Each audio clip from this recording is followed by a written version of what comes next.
Sa kahayag sa mga suga nangasinag sa matag balay,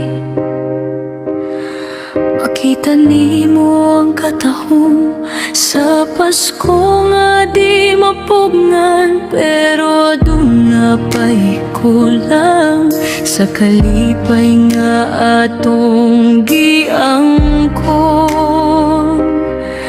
Kaya gasa nga labing mahal, mauray gasa nga gikan sa kasing-kasing. Hatagi gugma sa Pasko, bisan o gamay lang imohang mahatag. Hatagi gugma sa Pasko, kay maulay gasa nga dili yun mapalit. Bisan na sa kapamo ato, ikaw mahimong kahayag. Hatagi gugma sa Pasko, maurag yun ang pinakasako nga ihatag.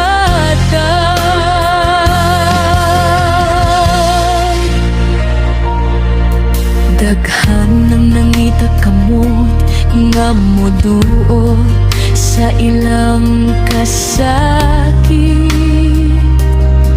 Aduna pa'y nangandoy lang nga makadungog og dili ka nag-inusara. Og sa imong gamay ng pagtagad, masulbad nimo ilang kahadlok.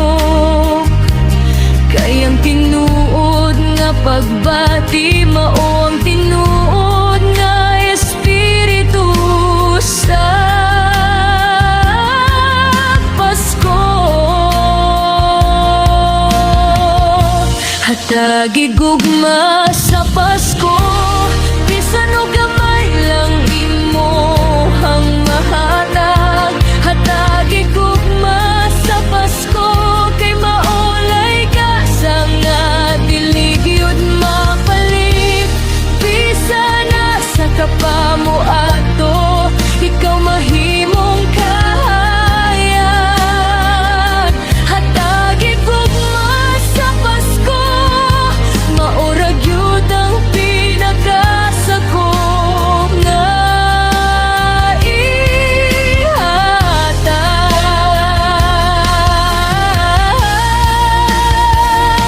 Sa matag pulong, sa matag paghagan, sa kasing-kasing nga putli ug tinuod, ang kalibutan mahimong mas hayag.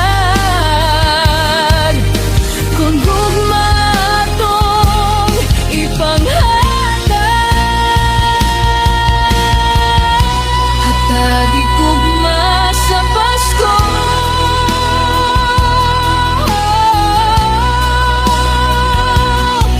Kay maulay gasa nga dugay mawala. Hatagi gugma sa Pasko, ipakita ang tugma nga kaharong ug matahong. Bisan sa pinakasayong paagi, imong gugma mubuhig paglaom. Hatagi gugma sa Pasko, ang gasa nga labing gikin nga